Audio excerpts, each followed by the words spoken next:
मंगलम गुरुमंगलम गुरुपाद मंगलम।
नमो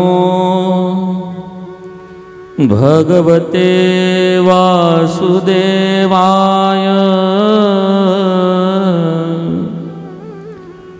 ओम नमो भगवते वासुदेवाय।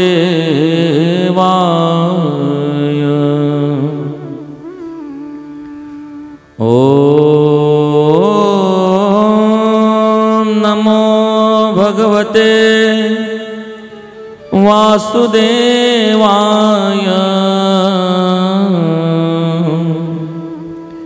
ओम नमो भगवते वासुदेवाय।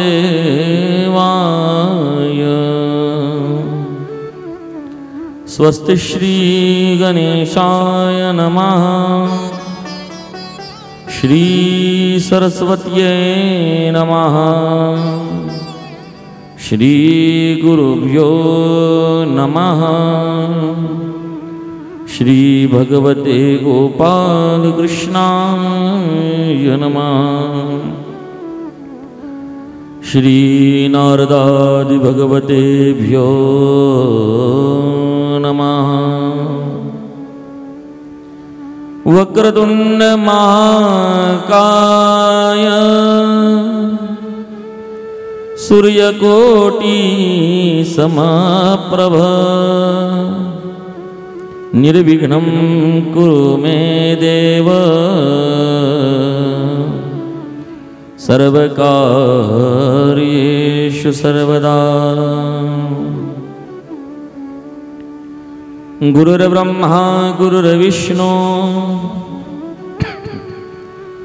गुरुर्देवो महेश्वरा गुरुर्साक्षात् परब्रह्म तस्मै श्री गुरुवे नमः। सरस्वती नमस्तुभ्यं वरदे कामरूपिणी विद्यारंभं करिष्यामि सिद्धिर्भवतु मे सदा। कृष्णाय वासुदेवाय हरये परमात्मने प्रणतः क्लेशनाशाय गोविन्दाय नमो नमः। मनोजवं मारुततुल्यवेगं जितेन्द्रियं बुद्धिमतां वरिष्ठं वातात्मजं वानरयूथ्यमुख्यं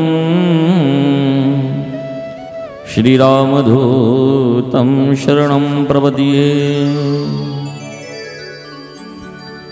यं प्रव्रजन्तुमनुपेतमपेतकृत्यं द्वैपायनो विरहकातर आजुहाव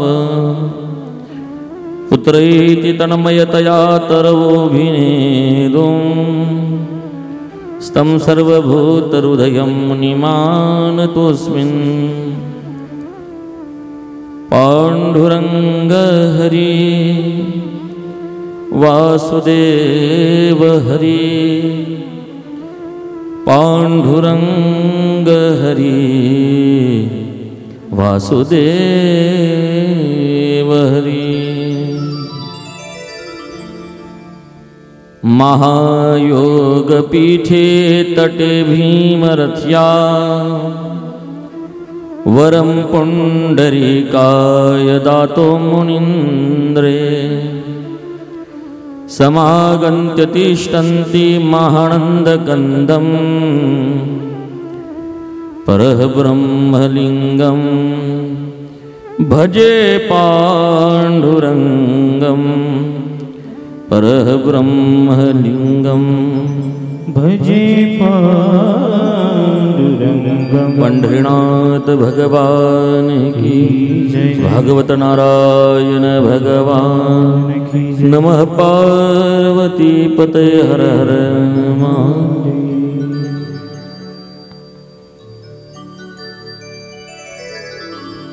मेरुराधार मन गिरिधारी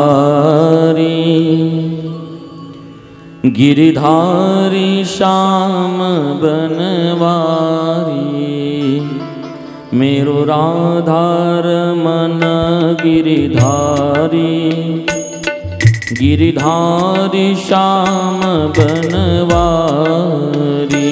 मेरुराधार मन गिरिधारी गिरिधारी श्याम बनवारी।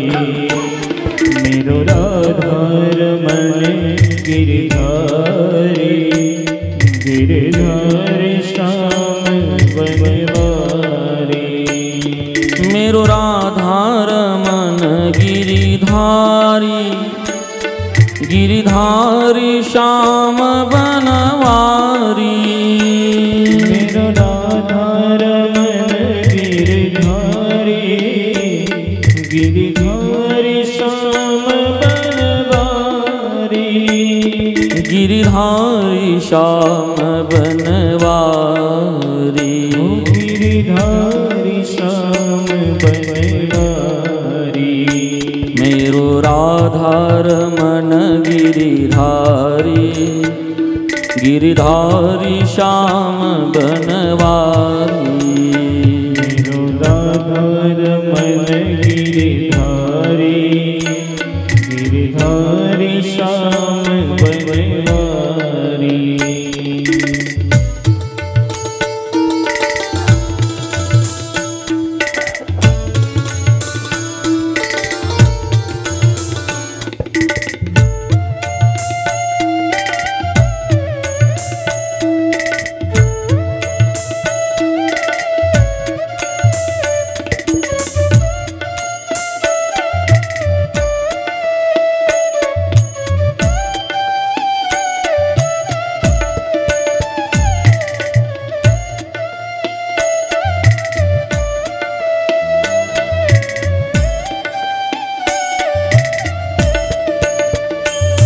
मेरुराधार मन गिरिधारी गिरिधारी श्याम बनवारी।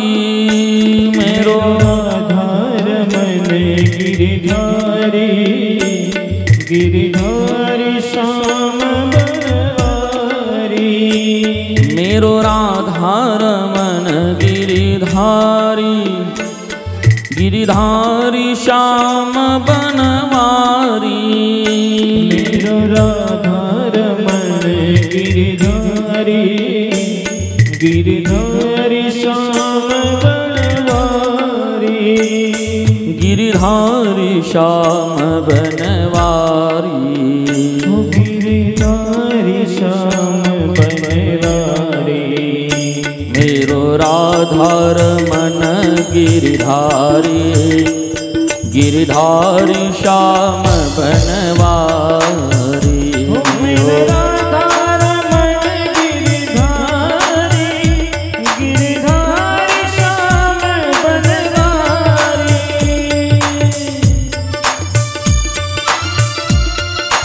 दोघा हातांनी टाळीची सेवा करायची आहे, भगवंताचं भजन करायचं आहे। श्री राधे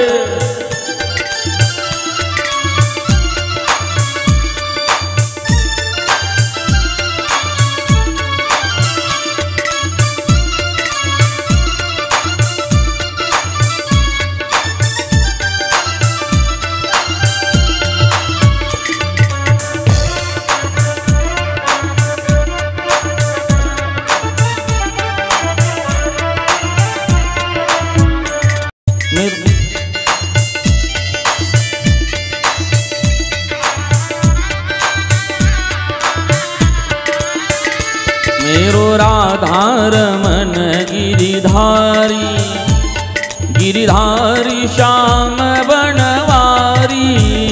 मेरो राधारमन गिरिधारी, गिरिधारी श्याम बनवारी। मेरो राधारमन गिरिधारी, गिरिधारी श्याम बनवारी। मेरो राधारमण गिरिधारी, गिरिधारी श्याम बनवारी।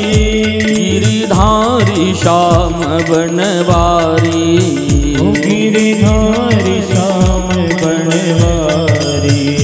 मेरो राधारमण गिरिधारी, गिरिधारी श्याम बनवारी।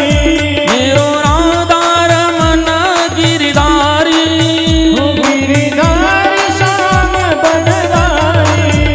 मेरो राधारमण गिरिधारी। गिरिधारी श्याम बनवारी। मेरो राधारमण गिरिधारी रे,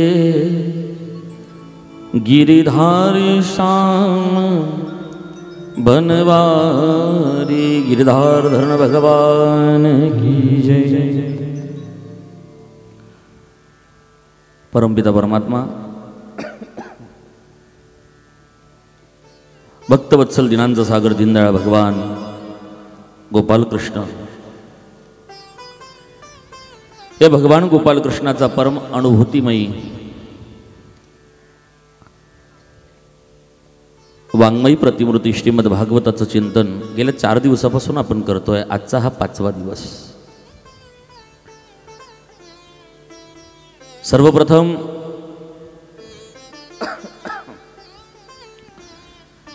ज्यांच्या पुण्यस्मरणानिमित्त हा कार्यक्रम आयोजित केला आहे असे गंगा भागीरथी दगिवेन बधूभाई पटेल, स्वर्गवासी सौ नथीबेन रोहिदासभाई पटेल, स्वर्गवासी श्री रोहिदासभाई बधूभाई पटेल अशा पुण्यात्मांचं स्मरण करून या कथेचे आयोजक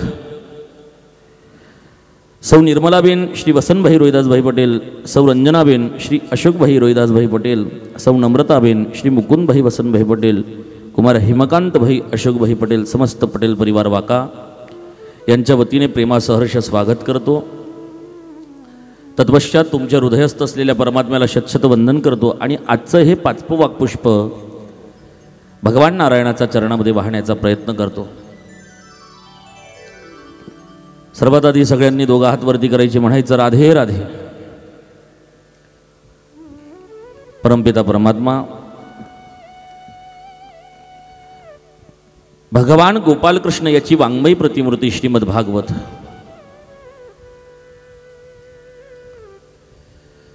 भगवंताला आपण वेगवेगळ्या स्वरूपात बघत असतो मायबाप हो।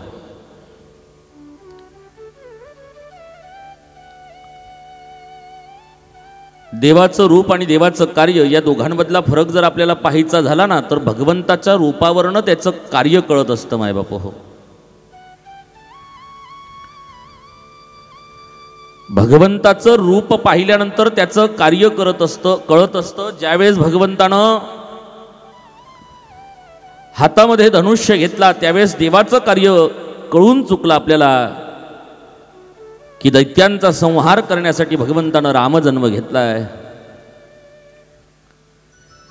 ज्यावेळेस भगवंतानं कासवाचं स्वरूप घेतलं, कच्छनारायण भगवान बनले, त्यावेळेस आपल्याला कळून चुकलं की पाठीवरती कुठलं तरी ओझं धारण करण्यासाठी भगवंताने कच्छनारायणाचा अवतार घेतलाय। देवाच्या रूपावरनं त्याचा अवताराचं कार्य आपल्याला कळत असतं मायबाप हो. तसं आपल्या चित्रावरनं आपलं चरित्र सुद्धा कळत असतं मायबाप हो. भगवंताच्या त्या मूर्तीमध्ये, भगवंताच्या त्या फोटोमध्ये पाहिलेलं स्वरूप आपल्याला सगळं काही कार्य सांगून जातं. तसं आपलंही चित्र, आपलं चरित्र सांगितल्याशिवाय राहत नाही. चित्र ही आदमी का चरित्र बता देता है.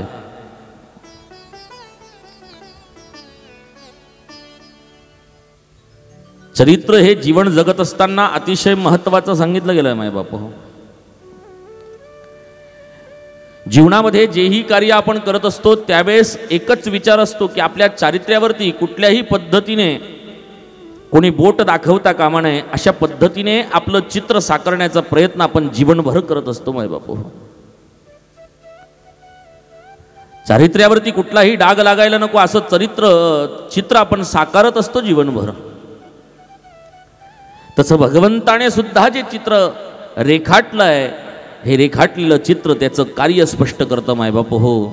आणि ते त्याच्या चरित्रावरनं लक्षात येत असतं. आपलं चारित्र्य महत्वाचं आहे आणि भगवंताचं चरित्र महत्वाचं आहे. ज्या देवाचं चरित्र आपण गुणानुवाद गात असतो त्या चरित्रातनं, त्या ठिकाणाहून भगवंताचं कार्य, भगवंताचं रूप, भगवंताचं स्वरूप आपल्याला कळत असतं. आणि आपल्या चारित्र्यावरनं आपलं स्वरूप आपल्याला कळत असतं मायबाप हो. म्हणून त्या चरित्राचं गुणानुवाद भगवंताच्या वाङ्मयी प्रतिमूर्ती श्रीमद भागवतातून आपण घेतोय. श्रीमद भागवताला वाङ्मयी स्वरूप सांगितलंय. देवाच्या एखाद्या मंदिरामध्ये आपण गेलो त्या ठिकाणी मूर्ती स्वरूपात भगवंत असतो. एखाद्याच्या घरामध्ये काहीतरी दगड, कुठेतरी गंडकी नदीत गेले असाल, नेपाळमध्ये गेला असाल, तिथून 2-4-5 दगड त्या गंडकीतले उचलून घेऊन येतो आणि त्या दगडामध्ये आपण भगवंताचं शाळीग्राम स्वरूप बघत असतो मायबाप हो. एखाद्या वेळेस आपण नर्मदेच्या काठावरती कुठेतरी स्नानाला गेलो असेल, ओंकारेश्वरला गेलो असेल, नवे नवे या नर्मदेतला प्रत्येक दगड हा शंकराचं स्वरूप आहे, शिवजींचं स्वरूप आहे. तो नर्मदेतला दगड आपण घरी आणतो आणि त्याला शंकर स्वरूप मानून घेतो मायबाप. नारायणाचं स्वरूप शाळीग्राम हे गंडकीच्या पात्रात सापडतं. ज्यावेळेस दामोदर कुंडाला तुम्ही फिरायला गेलेत, दामोदर कुंडाच्या दर्शनाला गेलेत ना, तर जे घरामध्ये आपण शाळीग्राम ठेवत असतो पूजेसाठी, नारायणाच्या स्वरूपामध्ये हे त्या ठिकाणी आख्यायिका अशी आहे की त्या दामोदर कुंडामध्ये एक घरचं तुळशीपत्र जर आपण अर्पण केलं श्रद्धा आणि भावयुक्त अंतकरणानं, तर त्या ठिकाणी त्या पाण्याला चिकटून एक शाळीग्राम पाण्यातनं वरती येत असतो मायबापो. हे दामोदर कुंड आहे. अशा त्या दामोदर कुंडातनं उचलून आणलेला एखादा दगड सुद्धा आपण भगवंताचं रूप मानून घेतो. तसं भगवान शिवजींचं स्वरूप नर्मदेच्या पात्रातला एखादा दगड आपण उचलून घेऊन आलो तर त्याला सुद्धा आपण भगवंताचं स्वरूप मानत असतो मायबाप हो. प्रत्येकाची देव पाहण्याची, देवाचं स्वरूप पाहण्याची पद्धत वेगवेगळी आहे. बोला राधे राधे. प्रत्येकाची देव पाहण्याची पद्धती वेगळी आहे मायबाप हो. कोणाला या ग्रंथामध्ये भगवंत दिसतोय, कोणाला या संगीताचा वाद्यामध्ये भगवंत दिसतोय, तर कोणाला आपल्या शेतामध्ये राबणाऱ्या त्या बैलांमध्ये भगवंत दिसतो. कोणाला एखादा गरीब माणूस पाहिला तर त्या गरीबाच्या हृदयातला भगवंत दिसतो. प्रत्येकाचा भगवंत पाहण्याची दृष्टी ही वेगळी आहे. तुम्ही चष्मा जसा परिधान कराल, जशी दृष्टी असेल तशी सृष्टी दिसते. तसं जशा दृष्टीनं तुम्ही भगवंताला शोधाल तसं भगवंत सापडल्याशिवाय राहत नाही मायबाप हो. भगवंताला शोधण्यासाठी या स्वरूपाचं दर्शन आपण घेत असतो. पण भगवंत कुठे आहे? भगवंताचं वास्तव्य कुठे आहे? देव कुठे आहे? आपण मंदिरामध्ये जातोय, आपण तीर्थक्षेत्रांमध्ये जातोय, तीर्थक्षेत्रामध्ये देवदर्शन घेतोय, पण त्या देवदर्शनानंतर सुद्धा आपल्याला आत्मिक अनुभूती होत नाही की आपण देवाला पाहिलं किंवा देवाचं दर्शन घेतलं. कारण आपल्याला कुठेतरी शंका असते की कुठेतरी देव आपल्याला अजूनही सापडलेला नाही आहे. देवाला शोधायचं असेल तर देव कुठे सापडणार आहे मायबापू? एकदा काय झालं, नारद मुनी ब्रह्मदेवाकडे गेलेत. लक्षपूर्वक ऐका, देव कुठे राहतो. ज्या देवाला आपण मंदिरांमध्ये शोधतोय, ज्या देवाला सर्वत्र शोधून चुकलोय, तो देव अजून आपल्याला सापडला नसेल, तर देवाला शोधायचं असेल तर देव राहतो कुठे ते तुम्हाला मी सांगण्याचा प्रयत्न करतोय. देव कुठे आहे, देवाचं वास्तव्य कुठे आहे. एकदा नारद मुनी ब्रह्मदेवाला भेटायला गेले, परमपित्याला भेटायला गेलेत आणि ब्रह्मदेवाला भेटायला गेलेले असताना ब्रह्मदेव आज चिंतेमध्ये दिसत आहेत. टेन्शन आलंय त्यांना, टेन्शन. नारदानी विचारलं, देवा अहो ज्याने सृष्टीची उत्पत्ती केली अशा या ब्रह्मदेवाला जर चिंता लागली तर ज्याला उत्पन्न केलंय तो किती चिंतातूर असेल, त्याला किती टेन्शन असेल. तुम्ही चिंतेमध्ये का आहात म्हणाले, का टेन्शन घेतायत, का चिंता करतायत. ब्रह्मदेवाने नारदांना सांगितलं, अरे बाबा जाऊ दे ना, तुला काय करायचंय, तू त्याच्याकडे लक्ष देऊ नकोस, सांग तुझं काम काय ते. म्हणाले, देवा तुम्ही चिंतेमध्ये आहात आणि मी निश्चिंत राहावं हे मला काही पटत नाही, मला तुमच्या चिंतेचे कारण सांगा म्हणाले.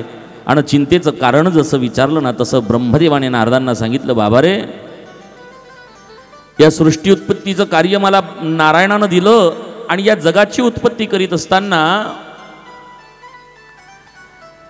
मी लोकांना सगळं दिलं तरी सुद्धा एवढं सगळं वैभव दिलेलं असताना सुद्धा प्रत्येक व्यक्ती माझ्या मंदिरामध्ये येतो आणि आल्यानंतर काही ना काही मागत असतो म्हणाले. याला काय नाही दिलं मी. जीवनामध्ये एक गोष्ट लक्षात ठेवा, तुम्ही मंदिरात जात असाल तर मंदिरात गेल्यानंतर देवाजवळून गाडी कधी मागू नका, देवाजवळून घर कधी, चांगलं घर कधी मागू नका, देवा माझ्या मनातल्या इच्छा पूर्ण होऊ दे असंही कधी मागू नका. अरे देवाजवळ जर तुम्हाला काही मागायचं असेल ना, देवाला एवढं सांगा की या दोघं हातांना मात्र बळ दे, ताकद दे म्हणाले. हे दोघं हात साबूत राहिले ना, वो कहते हैं ना सर सलामत तो पगडी 50. हे शरीर चांगलं राहिलं ना तर आपण जगातली कोणतीही अशी गोष्ट नाही आहे की ती प्राप्त करू शकत नाही. सगळ्याला प्राप्त करण्यासाठी मुख्य साधन शरीर आहे आणि सगळ्यात मोठं धन देवानं आपल्याला आपलं शरीर दिलंय मायबाप हो, पण ते शरीर आपल्याला सांभाळता येत नाही आहे. दुर्लभो मानुषो देहे देही नाम क्षणभंगुरा. हा सुंदर देह भगवंतानं आपल्याला दिलाय पण या देहाला आपण सांभाळू शकत नाहीये. ज्या कार्यासाठी हा देह दिला ते कार्य आपण विसरायला लागलोय मायबाप हो. हा देह देवानं कशासाठी दिलाय आपल्याला.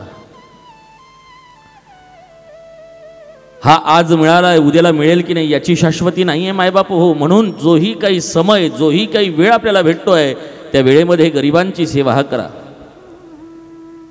दुःखिताला त्याचं दुःख दूर करण्यासाठी मदत करा,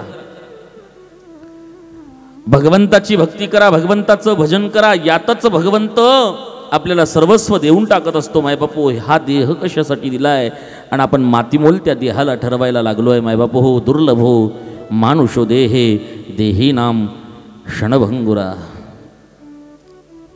आपला रस्ता चुकतोय मायबापू हो, आपण आपला मार्ग बदलतोय. ते एका भजनामध्ये सुंदर सांगितलंय. मध्यम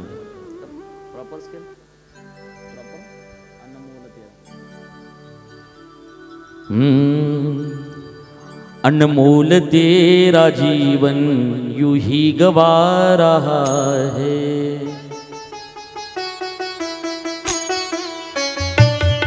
अनमोल तेरा जीवन यूं ही गवा रहा है. किस ओर तेरी मंजिल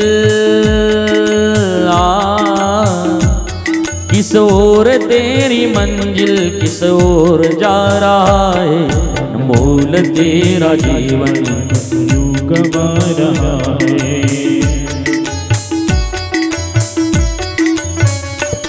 अनमोल तेरा जीवन यूं गवा रहा है. किस और तेरी मंजिल है, किस और तेरी मंजिल किस ओर जा रहा है. अनमोल तेरा जीवन यूं ही गवा रहा है.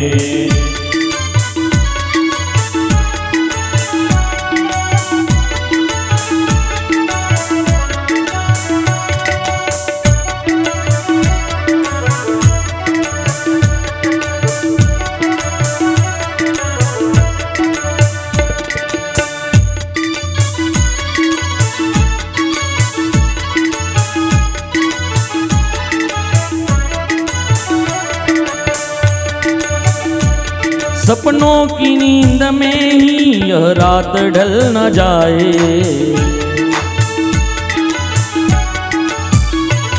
पल भर का क्या भरोसा कहीं जा निकल न जाए।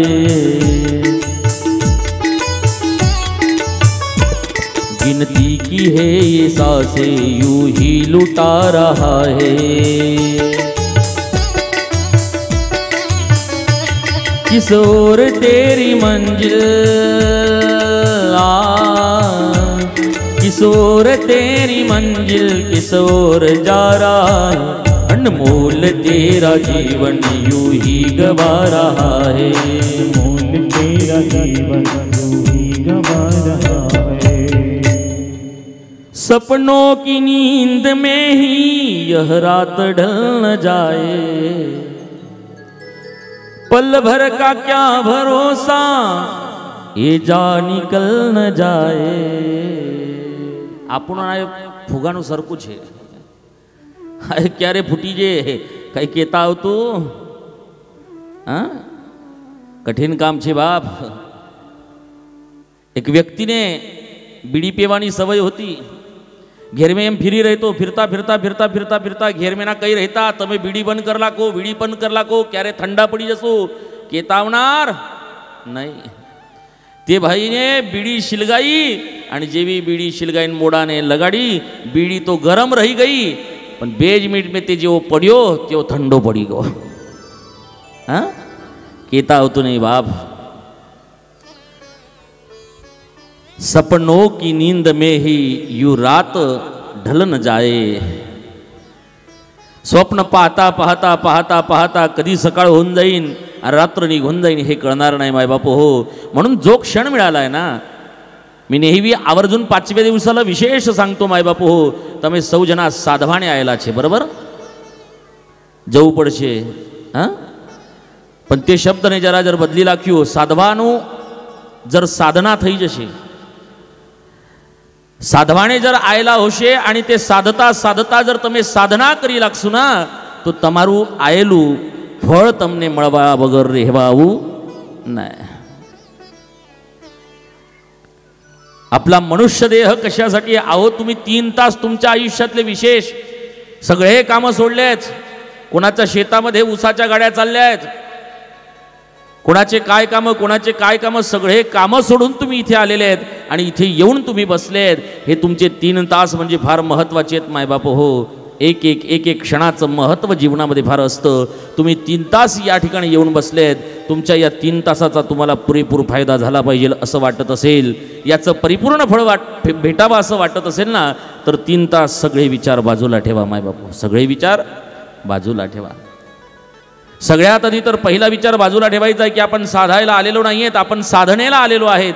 साधायला आल्यानंतर फक्त जेवायलाच मिळणार संध्याकाळी, पण साधनेला आल्यानंतर भगवंताचा प्रसाद तुमच्या पदरामध्ये पडेल। आणि हा प्रसाद म्हणजे काय असतो? प्र म्हणजे प्रभूचं, सा म्हणजे साक्षात आणि द म्हणजे दर्शन, भगवंताचं प्रत्यक्ष दर्शन तुमच्या पदरात पडल्याशिवाय राहणार नाही। म्हणून ही साधना जरूर करा मायबाप हो। हा मनुष्य देह दुर्लभ आहे, बडे भाग मानुष तन पावा। अरे अनेक भाग्यांचा उदय, भाग्यकालाचा उदय झाल्यानंतर हा मनुष्य देह आपल्याला प्राप्त होत असतो। मी तुम्हाला सांगून गेलो, कुत्र्याला बोलता येत नाही, बैलाला बोलता येत नाही, पण माणसाला मात्र बोलता येतं आणि बोलल्यानंतर त्याने काय बोललं पाहिजे हे मात्र ठरवलं पाहिजे। मुख दिलं कशासाठी? मुख दिलं भोजन करायला, बरोबर ना? कशाला भोजन करायला दिलं का मुख? भोजन करायलाच दिलंय मुख, कारण देवाला माहिती आहे यांनी भोजन केलं तर भजन होईल, नाही तर होणार। हां, एखाद्या दिवशी आपला उपवास राहतो, उपवासाच्या दिवशी तुम्ही भजनाला बसा, भजनावरती चित्त लागत, हां 2 मिनिट जर माळा लईन बठ्या होशे आणि ती धाडी जर उपवास होशे तमारो, तो पेट में कावड़ा कोकवा लागी जा। राम राम राम राम कृष्ण कृष्ण कृष्ण कृष्ण कृष्ण केटला सुधी रेज, क्षणिक रेज बाप, जास्त वेळ चित्त लागत नाही माणसाचं। म्हणून देवानं सुद्धा परवानगी दिली आहे, आधी भोजन करा आणि मग भजन करा। अनेक लोकांनी सांगितलंय आधी पोटोबा आणि मग विठोबा म्हणाले, आपण विठोबाला भजता भजता पोटोबा राहू देतो आणि पोटोबा राहिला म्हणजे विठोबाला भजन करीत असताना त्या विठोबावरती आपलं चित्त लागत नाही मायबाप हो, कारण मन स्थिर राहत नाही. मी पहिल्या दिवशी तुम्हाला एक कविता गाऊन दाखवली होती की मनाला स्थिर केल्याशिवाय भगवंत प्राप्त होऊ शकत नाही. मन स्थिर का राहत नाही, कारण मन हे चंचल आहे. बहिणाबाई एका कवितेमध्ये सांगतात, मन उभ्या पिकातल ढोर किती हाकला हाकला, फिरी येते पिकातच मन वढाय वढाय. मन माणसाचं स्थिर राहत नाही मायबाप हो, मनाला स्थिर केल्याशिवाय सुद्धा भगवंताची प्राप्ती होऊ शकत नाही. भगवंताला प्राप्त करायचं असेल स्थिर मनानं एकाग्र चित्तानं भगवंताचं भजन करा. अरे ते भजन तुमच्या जीवनामध्ये सगळ्या प्रकारच्या सुखांची अनुभूती दिल्याशिवाय राहणार नाही. क्योंकि इस जहां में यदि कुछ काम आता है तो सिर्फ और सिर्फ भगवान का नाम ही काम आता है. मैंने आपको कल ही कहा कि यह धन आपका भी नहीं है. आपके पास में 100 रुपये होंगे तो 100 रुपये यही चलने वाले हैं. जब आप ऊपर जाओगे ना भगवान के पास, तब यह 100 रुपये आपके चलने वाले नहीं हैं. हे धन फक्त इथेच कामात येणार, वरती गेलं म्हणजे त्या ठिकाणी त्या धनाला वापरता येत नाही. जसं इथून तुम्हाला अमेरिकेला जायचं असेल तर करन्सी चेंजिंग सेंटर असतं, त्या ठिकाणी आपल्या देशाची करन्सी बदलून अमेरिकेची करन्सी चलन घ्यावं लागतं. त्या ठिकाणी चालणारा पैसा आपल्याला एक्सचेंज करायला लागतो, तेव्हा ते काम बनतं. अहो या ठिकाणी गोळा केलेला पैसा आहे ना, हा कोणता पैसा? ज्याच्यावरती गांधी बापूचा फोटो आहे तो पैसा स्वर्गामध्ये जात असताना कामात येत नाही मायबाप हो. एक चलन असं आहे की ते इथेही चालतं आणि तिथेही चालतं. एक सिंगल करन्सी अशी आहे की ती इथेही चालते आणि तिथेही चालते. तिचं नाव आहे भगवंताचं नामस्मरण. म्हणून जास्त काही जमलं नाही तर चालेल, फक्त मी सांगतो ते एक सोपं भजन तुम्ही करा. जीवनामध्ये सगळ्यात सोपं भजन आजपर्यंतच्या माझ्या या पारमार्थिक क्षेत्रामध्ये जर मला एखादं सोपं भजन जे माझ्या लवकर पाठामध्ये आलं आणि जे मी सहज बोलत गेलो आणि अगदी लहान लहान मुलांनी सुद्धा त्याला आत्मसात करत गेलेत, असं सोपं भजन आहे. भजन सोपं आहे, नामस्मरण सोपं आहे, पण त्याचा फायदा मात्र फार मोठा आहे बरं का. बोला राधे राधे. सोपं भजन आणि फायदा जास्त. एखादी गोष्ट सहज मिळते, सहज होते, तिचा फायदा जास्त असला की आपण ती गोष्ट करत असतो. त्यामध्ये ते भजन तुम्हाला सांगतो की देवाला फक्त माझं म्हणा. काय म्हणा? माझं. भगवान तुझसे फक्त मारो छे. કોનો છે? તું મારો છે અને હું તારો છે. તમારા પ્રોપર્ટીનો પેલો હકદાર કોણ રહે છે? તમને જર વિચાર્યું હોય તમે પ્રોપર્ટી કોના નામ પર કરનારા છે, તમે શું કહેશું? મારા છોકરાના. કોના છોકરાના? મારા નામ पे કરશું કે તમે ગલ્લી में એકાદ પોર્યાના નામ पे કરશું કે? તે કરનારા નહીં. તમારા છોકરાના નામ पे તમે પ્રોપર્ટી કરશું. તેનું કારણ શું છે? કારણ તે છોકરો છે તમારો અને છોકરો બી કહે છે કે આ પપ્પા મારા છે. જ્યારે મારો ભાવ આવી જાય ના ત્યારે ते प्रॉपर्टीनो हकदार बी फर्स्ट प्रायोरिटी कोणाला असते तर त्या माझ्या म्हणणाऱ्याला असते. म्हणून देवाजवळ फर्स्ट प्रायोरिटी. त्या आंघोळ झाल्या देवाजवळ दिवा लावा, अगरबत्ती लावा आणि दोघा हातांनी टाळी वाजवत एवढं सांगा. काय सांगा? विठ्ठल माझा माझा माझा माझा माझा, विठ्ठल माझा मी विठ्ठलाचा. विठ्ठल माझा माझा माझा माझा माझा. ज्याला देवाना हात दिले त्याने टाळी वाजवायला हात हरकत नाही. जय हो.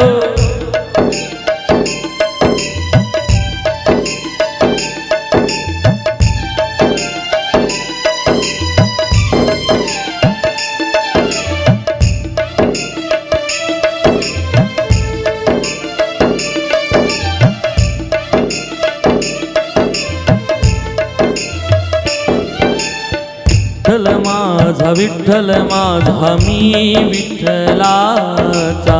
विठ्ठल माझा मी विठ्ठलाचा. विठ्ठल माझा मी विठ्ठलाचा. विठ्ठल माझा माझा मी विठ्ठलाचा, विठ्ठल माझा मी विठ्ठलाचा, विठ्ठल माझा मी विठ्ठलाचा, विठ्ठल माझा मी विठ्ठलाचा, विठ्ठल माझा मी विठ्ठलाचा.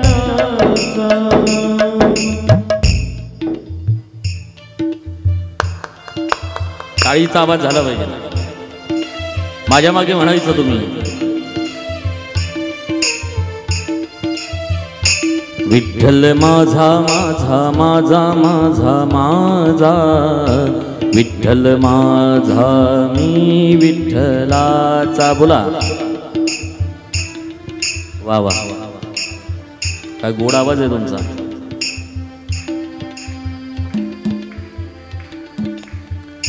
विठ्ठल माझा मी विठ्ठलाचा, विठ्ठल माझा मी विठ्ठलाचा. वारे वारे,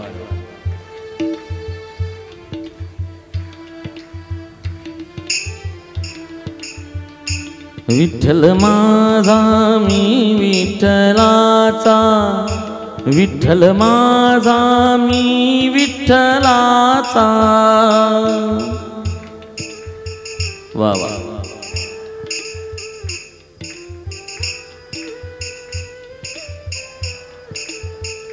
विठ्ठल माझा मी विठ्ठलाचा, विठ्ठल माझा मी विठ्ठलाचा. वा वा,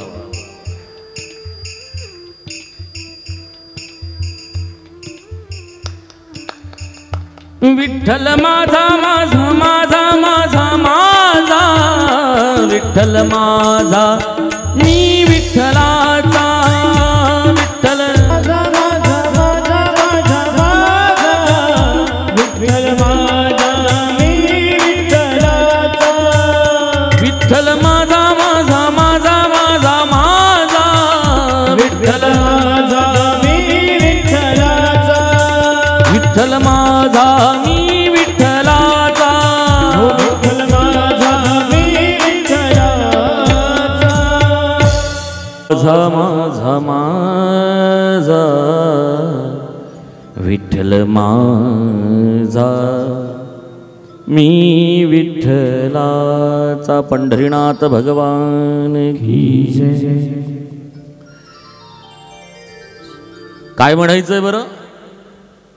विठ्ठल माझा आणि मी विठ्ठलाचा, दोन शब्द फक्त जोडायचे आहेत. विठ्ठल माझा मी विठ्ठलाचा, विठ्ठल माझा मी विठ्ठलाचा. या भजनामध्ये एवढी ताकद आहे ना, तेवढी ताकद अन्य कुठल्याही भजनामध्ये नाही आहे मायबाप हो. अरे भक्त देवाला माझं सांगून बघा, भगवंत तुमच्या घरी काम करायला आल्याशिवाय राहणार नाही. एकदा देवाला माझं सांगा हो. जनाबाईंनी माझं सांगितलं, जनाबाईंनी, अहो जनाबाईंनी विठ्ठलाला माझं सांगितलं. त्या विठ्ठलाचा प्रेमभाव बघा. जनाबाईने फक्त माझं सांगितलं. अरे त्या जनाबाईंचा अधिकार एवढा होता की देवाला माझं सांगितल्यानंतर देवाला दररोज रात्री त्या मूर्तीतून बाहेर यावं लागायचं आणि मूर्तीतून बाहेर येऊन माझ्या जनाबाईच्या घरी जातं ओढायला जावं लागायचं. अरे दळू लागायचे भगवान. तो काळ असा होता, तो काळ पुरुष प्रधान होता. पुरुष मंडळी कुठल्याही कामाला मदत करत नसायचे आणि अशा वेळेस जनाबाईचं जातं ओढायला माझ्या जगाचा जगदीश्वर कृष्णम वंदे जगद्गुरु असा माझा भगवान पांडुरंग यायचा आणि जनाबाईंचं जातं ओढायचा. मायबाप हो, साधारण नव्हतं हे साधारण नव्हतं मायबाप हो. कारण मनामध्ये जो भाव होता ना जनाबाईंचा, हा विठ्ठला प्रतीचा भाव म्हणजे माझा भाव होता, आपला भाव होता. जीवनामध्ये देवाला फक्त एकदा माझं म्हणून बघा मायबाप हो. देवानं तुमचं कल्याण केल्याशिवाय भगवंत राहणार नाही. देव माझा झाल्याशिवाय राहणार नाही.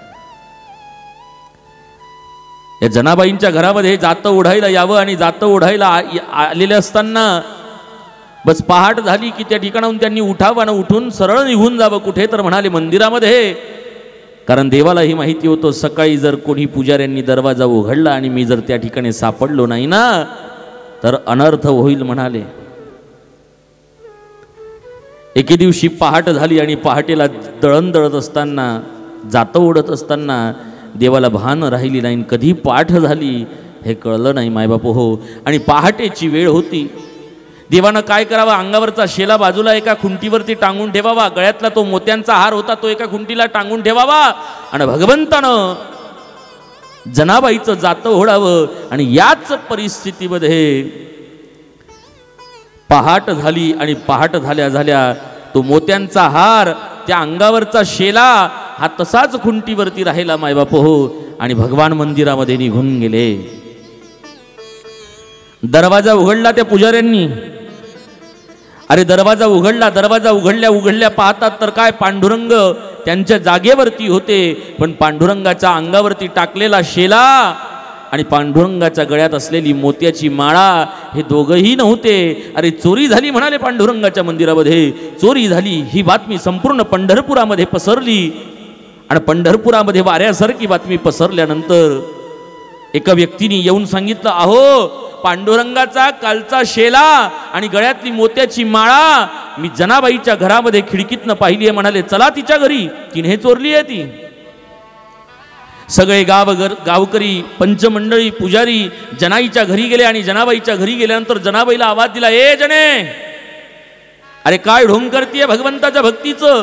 अरे ज्या भगवंताची सेवा करतीये, ज्या भगवंताची प्रार्थना करतीये, ज्या भगवंताला तू पूजतेय ना, अगं त्याच भगवंताच्या मंदिरामध्ये तू चोरी करतीये म्हणाले. तू आज पांडुरंगाच्या मंदिरामध्ये चोरी केली आहे, ये म्हणाले बाहेर. जनाबाईने सांगितलं, म्हणाले मला माफ करा, तुम्ही जे म्हणतायत ना हे मला पटत नाहीये. तुम्ही काय म्हणतायत? जा रे जा, तिच्या घरामध्ये जाऊन बघा पांडुरंगाच्या अंगावरचा शेला आहे का, पांडुरंगाच्या गळ्यातली मोत्याची माळा आहे का. शेला सुद्धा आणि मोत्याची माळा सुद्धा बाजूला असलेल्या त्या भिंतीवरती जनाईच्याच घरामध्ये सापडली आणि सगळ्या पंचांसमोर त्या व्यक्तीनं आणून दाखवली. हा बघा पांडुरंगाचा शेला आणि ही बघा पांडुरंगाच्या गळ्यातली मोत्याची माळा, ही जनाईनेच चोरली आहे म्हणाले.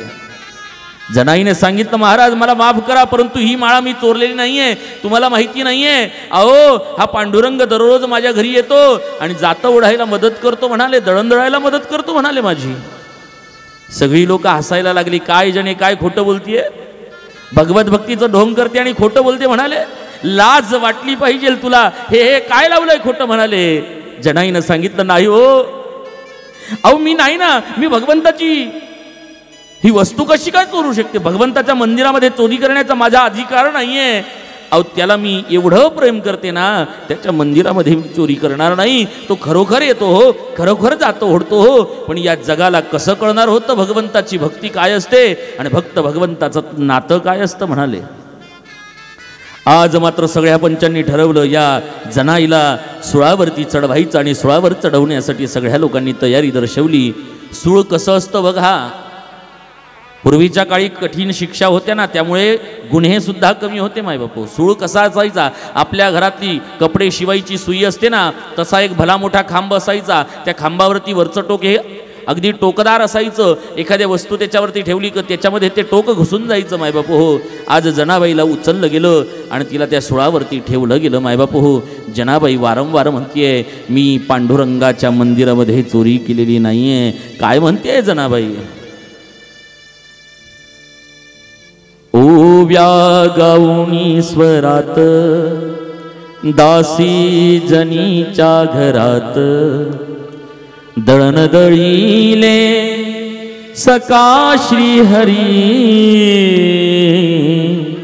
आळचुरीचा माझ्यावरी, दळण दळीले सका श्री हरी, आळचुरीचा माझ्यावरी. असा कारे पांडुरंगा केलास कामा, गावकरी पुजारी मज देती रे देवा. अरे ही लोक मला शिक्षा देत आहेत म्हणाले, मला शासन करतायत. ए देवा हा काय कावा केला म्हणाले. नाही नाही तू चुकलाय काहीतरी. अरे मला मरायचं नाहीये, मला जिवंत राहायचं आहे. मला जिवंत यासाठी राहायचं नाही की मला सुखानं नांदायचं आहे. मला जिवंत एवढ्यासाठी राहायचं आहे की मला अजूनही तुझी भक्ती करायची आहे, अजूनही तुझ्यासोबत राहायचं आहे. त्यावेळेस मात्र देवानं चमत्कार दाखवला आणि ज्या सुळावरती जनाईला ठेवलं गेलं होतं ना, तो सूळ देवानं पाणी पाणी केलाय मायबापू हो. जनाई अलगत खाली आली आहे आणि सगळ्या लोकांनी, सगळ्या पंढरीतल्या त्या लोकांनी चमत्कार पाहिला मायबापू हो, की आज जनाई सगळ्यांचा डोळ्या देखत आहे. एकदा देवाला माझं म्हणून बघा, देव काय नाही करू शकत. देवानं जातही ओढलं, देवानं चोरीचा आळालाय तो सुद्धा पुसून काढला मायबापू हो. देव काही नाही करू शकत. देव ही अशी शक्ती आहे की या जगातली अशी कोणतीही गोष्ट नाही की ती त्याला अशक्य आहे. अरे या जगातलं एका झाडाचं, लहानशा झाडाचं पान सुद्धा त्याच्या इच्छेने हालतं. आपला हात सुद्धा त्याच्या इच्छेने हालतोय. आपण चालतो सुद्धा त्याच्या इच्छेने. देवाची इच्छा नसली तर आपण जीवन जगू शकत नाही मायबापू हो. म्हणून त्याला मात्र घाबरलं पाहिजे. घाबरून कसं चालणार आहे, त्याला माझं तर जरूर म्हटलं पाहिजे. म्हणून मी तुम्हाला सांगितलं की विठ्ठल माझा मी विठ्ठलाचा. आपलं जीवन कशासाठी आहे तर भगवंताची भक्ती आणि भगवंतांचं भजन करण्यासाठी आहे, भगवंताचा सत्संग करण्यासाठी आहे. मी तुम्हाला सांगितलं तुमच्या आयुष्याचे 3 तास इथे येऊन बसलेत. हे 3 तास तुमच्या जीवनातलं चांगलं साधण्यासाठी आहे. तुम्ही सत्संगामध्ये येऊन बसलेत. सत्संगामध्ये आल्यानंतर फायदा काय होतो? या ठिकाणी कोण भेटतं? अरे या ठिकाणी भगवंताचं वास्तव्य असतं. इथे देव भेटतो मायबाप हो. एकदा मीराबाईला विचारलं गेलं कि आप सत्संग में क्यों जाते हो? तब मीराबाई ने दिया हुआ जवाब आपको बताता हो. शाम तुझे मिलने का सत्संग ही बहाना ये, शाम तुझे मिलने का सत्संग ही बहाना है, शाम तुझे मिलने का सत्संग ही बहाना है. दुनिया वाले क्या जाने ये रिश्ता पुराना है.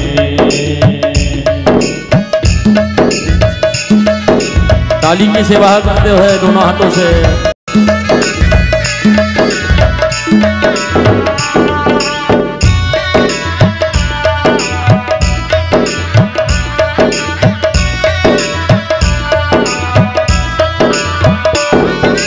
सूरज में ढूंढा तुझे चंदा में पाया है, सूरज में ढूंढा तुझे चंदा में पाया है. तारों की झिलमिल में मेरे शाम का बसेरा है, शाम तुझे मिलने का सत्संग ही बहाना है. श्री राधे.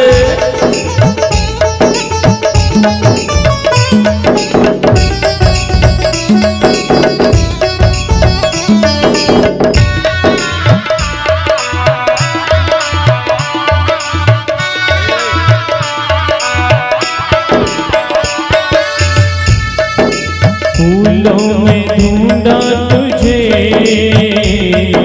बगियों में पाया है, फूलों में ढूंढा तुझे बगियों में पाया है.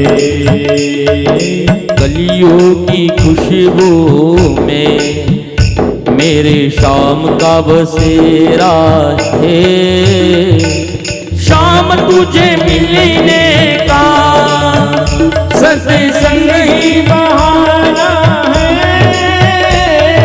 शाम तुझे मिलने का सत्संग ही बहाना है. गोकुल में ढूंढा तुझे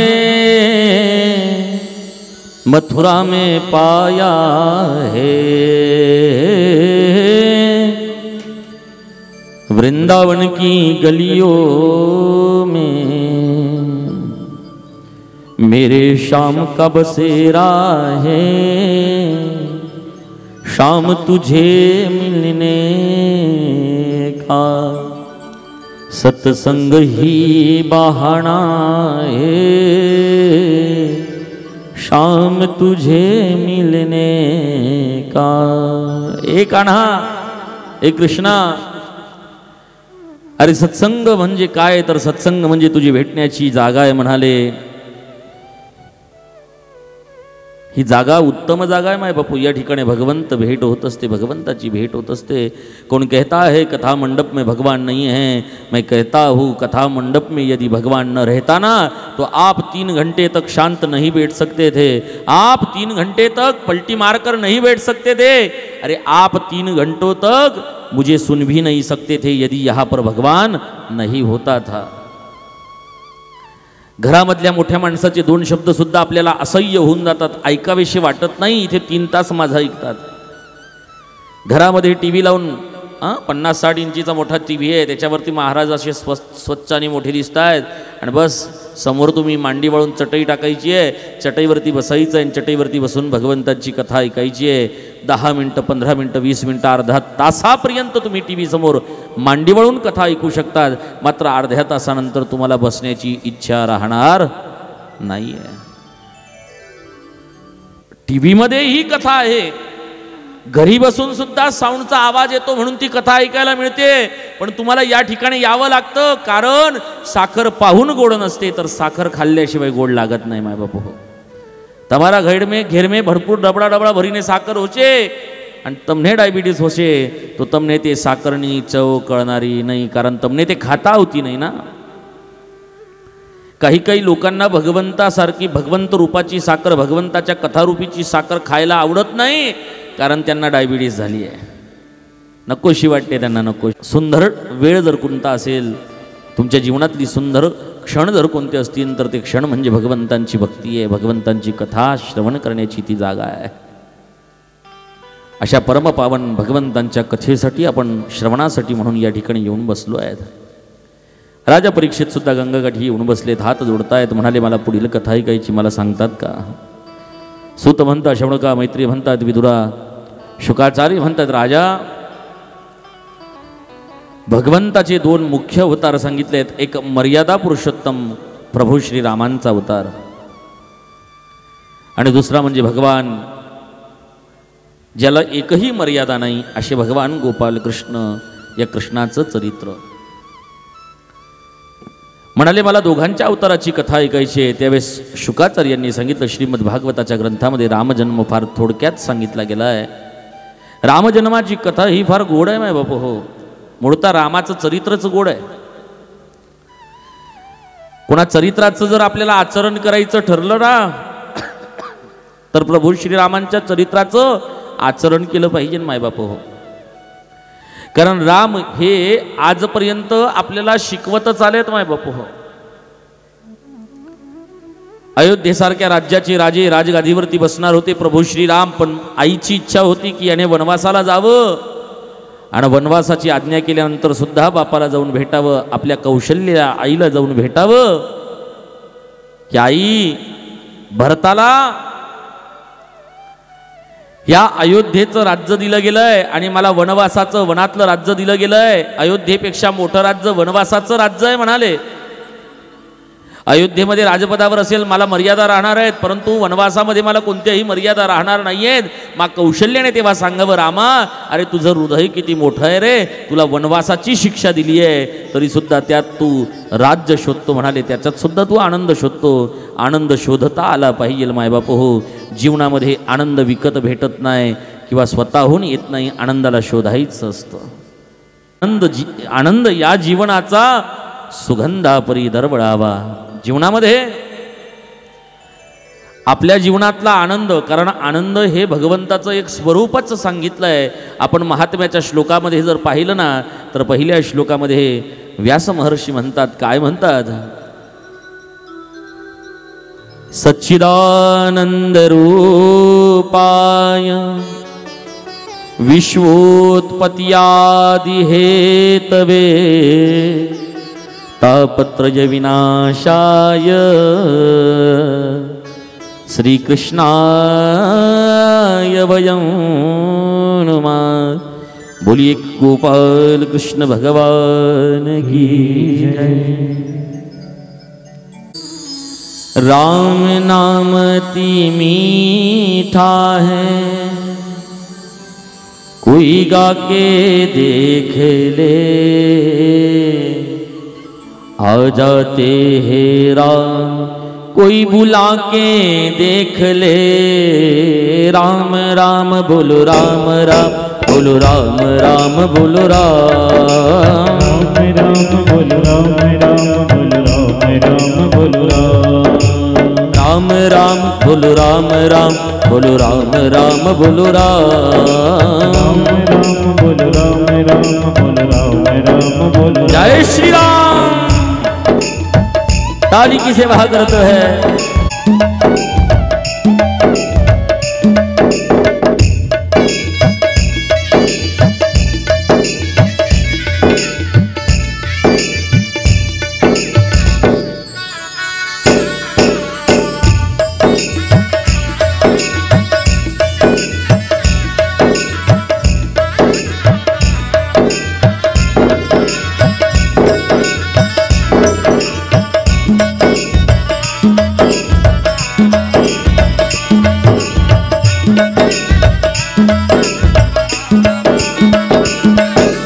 जिस घर में अंधकार वहाँ मेहमान कहाँ से आए। जिस मन में अभिमान वहाँ भगवान कहाँ से आए। जिस घर में अंधकार वहाँ मेहमान कहाँ से आए। जिस मन में अभिमान वहाँ भगवान कहाँ से आए।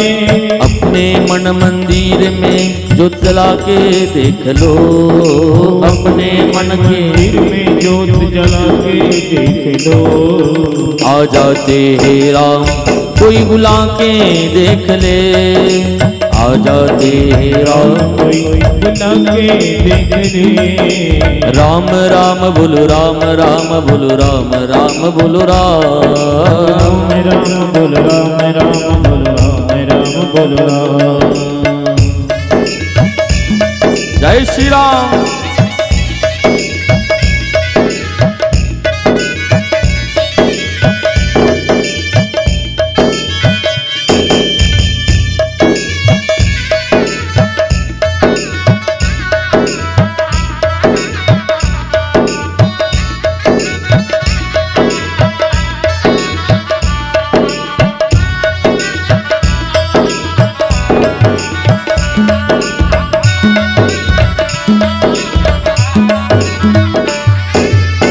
भगवान का मंदिर है, यहाँ मैलन आने देना।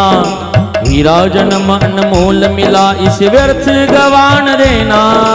भगवान का मंदिर है, यहाँ मैलन आने देना।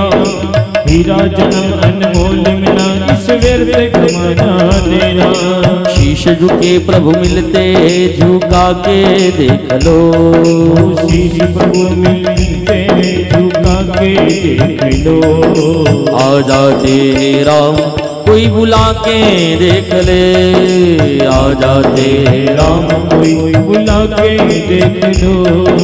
राम राम बोलो राम राम बोलो राम राम बोलो राम राम बोलो राम बोलो राम बोलो राम राम बोलो राम।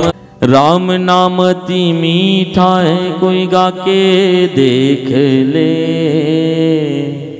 आ जाते हैं राम, कोई बुला के देख ले। राम राम बोलो राम राम बोलो राम राम बोलो राम। रामाचं नाव सुद्धा गोड आहे आणि रामाचं स्वरूप, रामाचं चरित्र सुद्धा गोड आहे. बाय बापू, कृष्णाचं आचरण नाही सांगितलंय चरित्राचं, रामरायाच्या चरित्राचं आचरण सांगितलंय. त्या रामप्रभूंचा जन्म रघुवंशामध्ये झाला. माय बापू, दशरथाला पुत्र नव्हते आणि पुत्र नसल्यामुळे दशरथ राजानं पुत्र कामेष्टी यज्ञही केला आणि स्वप्नात दिलेला दृष्टांत आपल्या गुरूंचा सांगण्यावरनं वनामध्ये जाऊन ती हकीकत घडली आहे. श्रावणाला बाण लागला आणि श्रावणांचा आईवडिलांचा शाप आशीर्वाद रूपी दशरथ राजाला ठरला मायबाप हो. आणि 4 मुलं झाली आहेत. त्यातले चैत्र शुद्ध नवमीच्या दिवशी जे जन्माला आलेत ना ते प्रभू श्रीराम आहेत म्हणून ताट बसायचं, हात जोडायचे आहेत आणि जयघोष करायचा आहे. सियावर रामचंद्र भगवान की जय. प्रभू श्रीरामांनी रघुवंशामध्ये जन्म घेतला मायबाबू.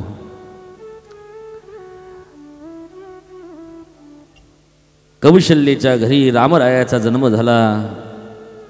दशरथाला पुत्र झाला राम आणि सगळ्यांना आनंद झाला आणि सगळ्यांचा मनाचा भाव काय सांगतोय. पायोजी मैंने राम रतन धन पायो. पायोजी मैंने राम रतन धन पायो.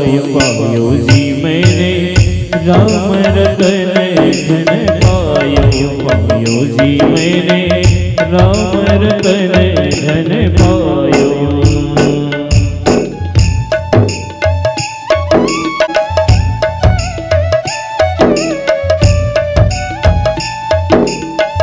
वस्तु अमोलिक दी मेरे सतगुरु. वस्तु अमोलिक दी मेरे सतगुरु. कृपा कर अपनायो. पायो जी मैंने कृपा कर अपनायो. पायो जी मैंने राम रतन धन पायो. पायो जी मैंने राम रतन धन पायो.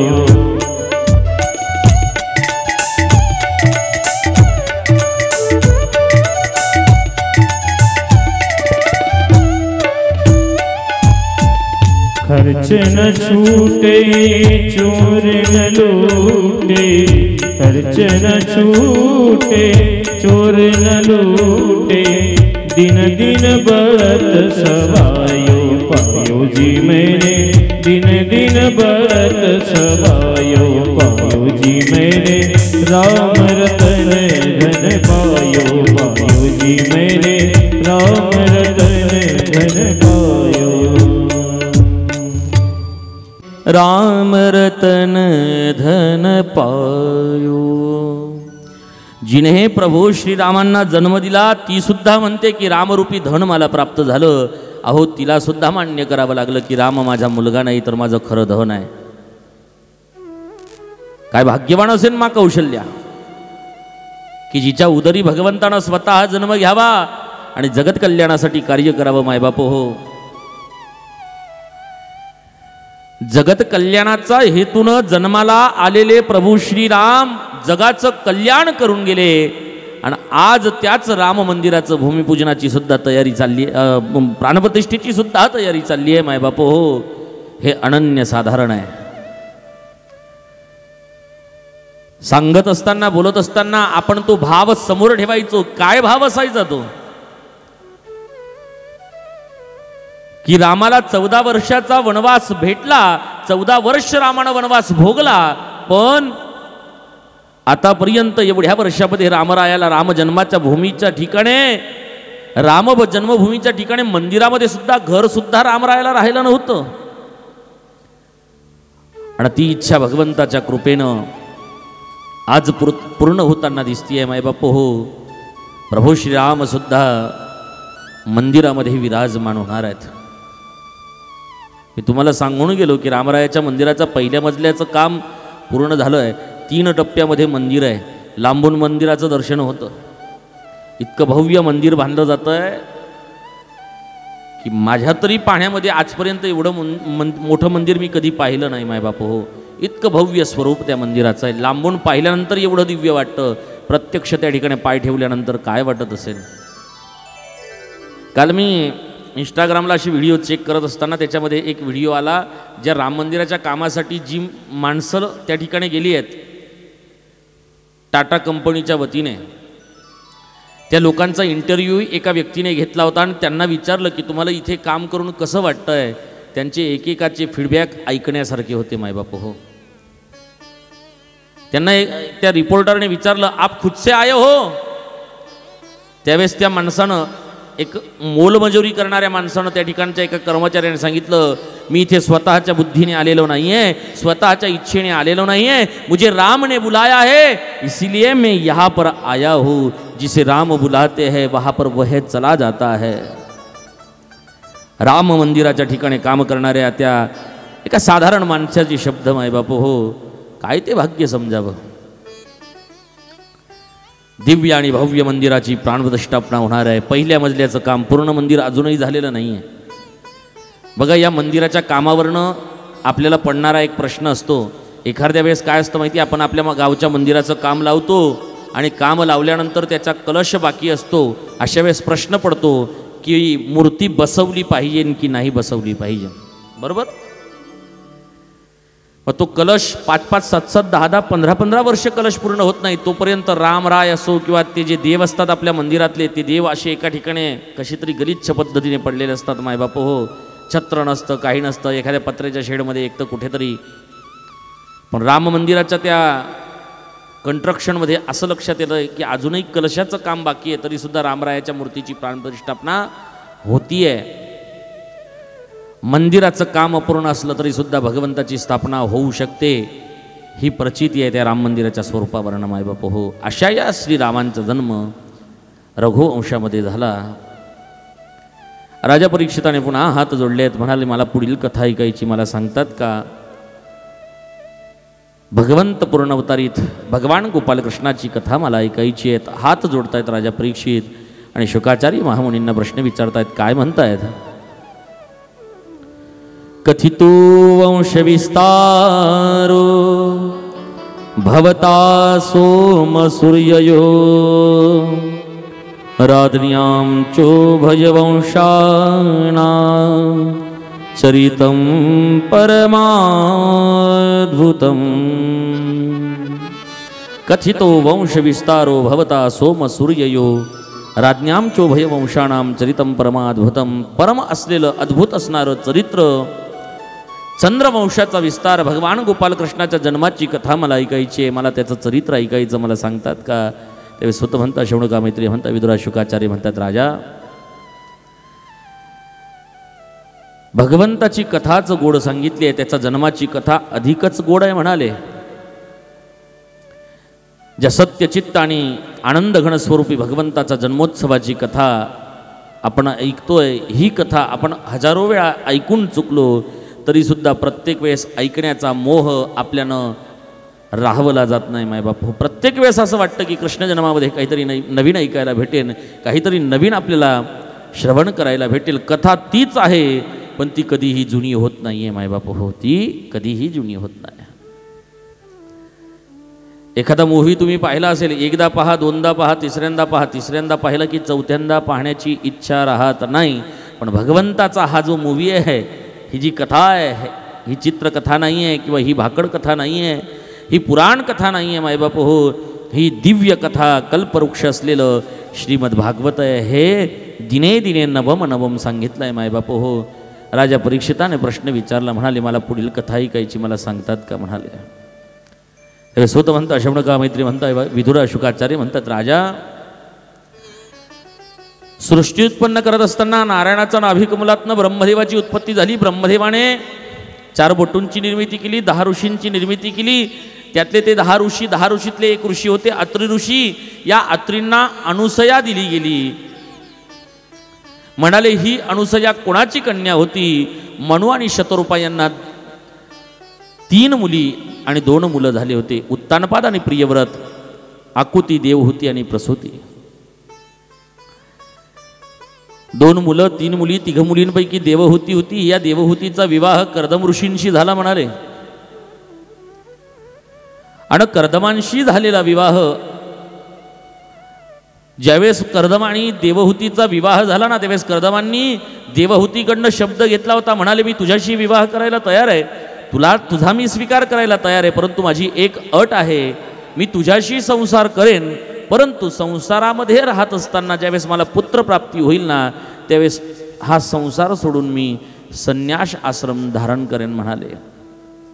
देवहूतीने सुद्धा त्यावेळा होकार दिला होता आणि त्याच योगे तिला एकूण 9 मुली झाल्या मायबाप हो. बोला राधे राधे.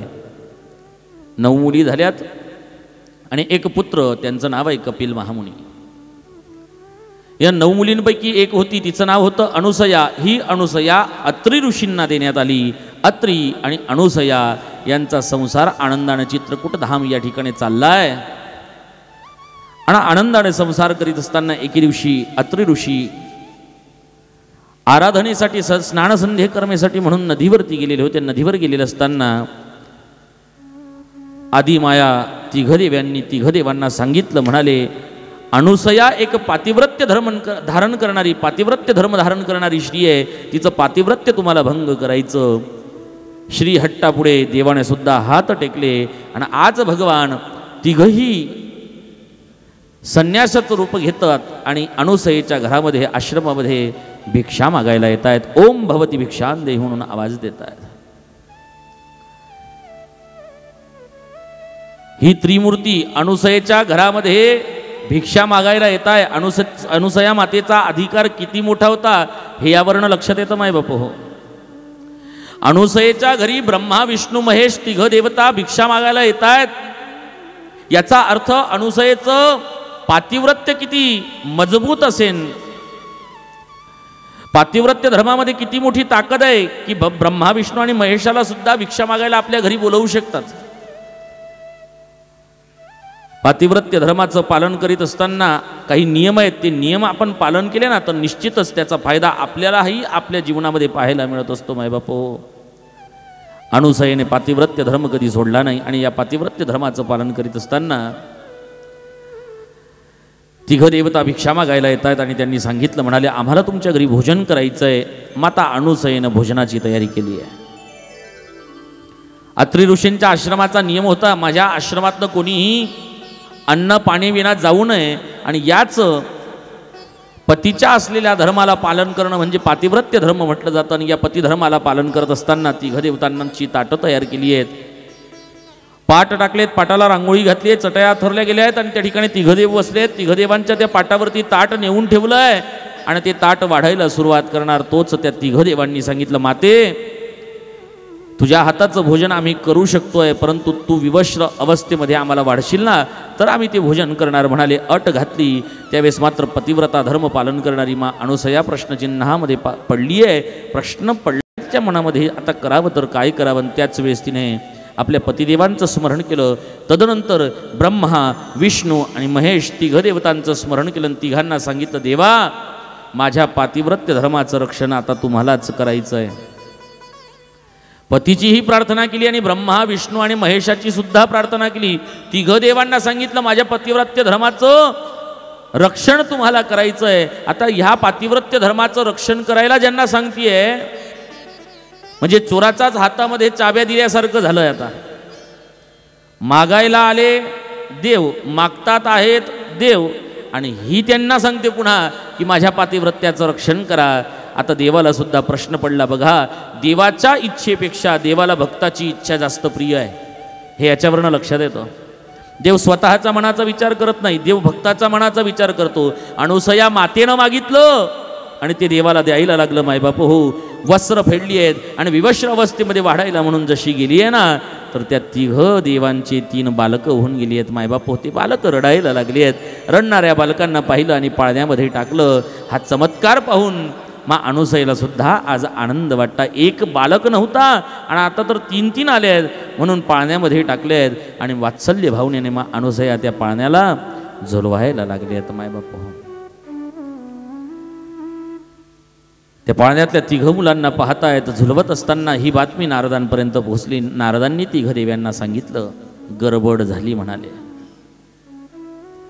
तिघ देव गेलेत अनुसयेकडे भिक्षा मागायला, पातिव्रत्य भंग करायला. अहो, ज्या देवांना तुम्ही पाठवलं ना ते आता बालकं झाली आहेत, त्यांना आपापल्या नवऱ्यांना तुम्ही परत घेऊन या म्हणाले.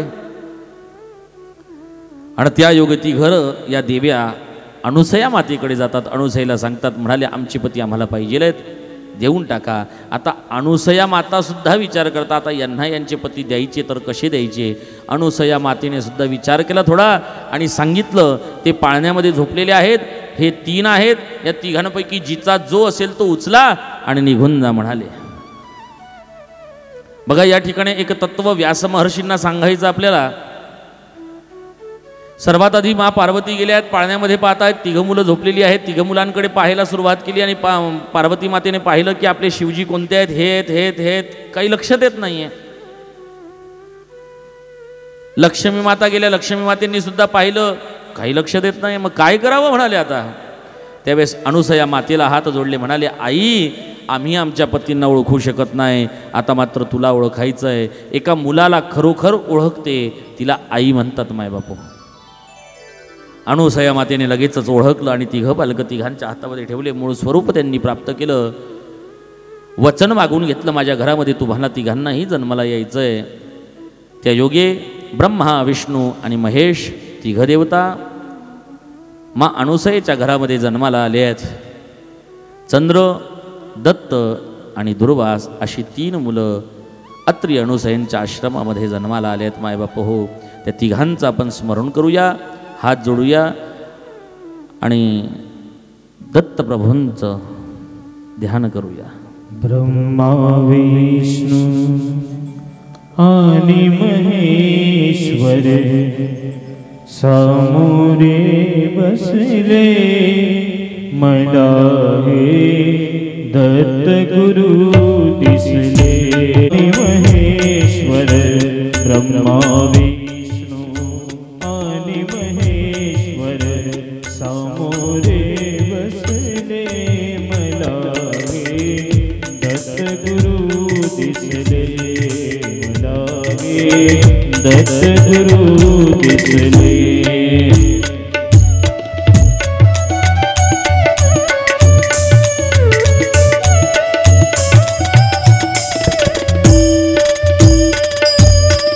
माय हुबी गाय होने पुढे वासरू पाये वरुणे. माय हुबी गाय होने पुढे वासरे पाये वरुणे. कृतज्ञतेच्या श्वास विचारे, कृतज्ञतेच्या पायावर झुकले, मला हे दत्त गुरु दिसले, मला हे दत्त गुरु दिसले. दिगंबरा दिगंबरा श्रीपाद वल्लभ दिगंबरा, दिगंबरा श्रीपाद वल्लभ दिगंबरा. दिगंबरा दिगंबरा श्रीपाद वल्लभ दिगंबरा, दिगंबरा दिगंबरा श्रीपाद वल्लभ दिगंबरा. दिगंबरा दिगंबरा श्रीपाद वल्लभ दिगंबरा, दिगंबरा श्रीपाद वल्लभ दिगंबरा. दिगंबरा दिगंबरा श्रीपाद वल्लभ दिगंबरा, दिगंबरा श्रीपाद वल्लभ दिगंबरा. दिगंबरा दिगंबरा श्रीपाद वल्लभ दिगंबरा.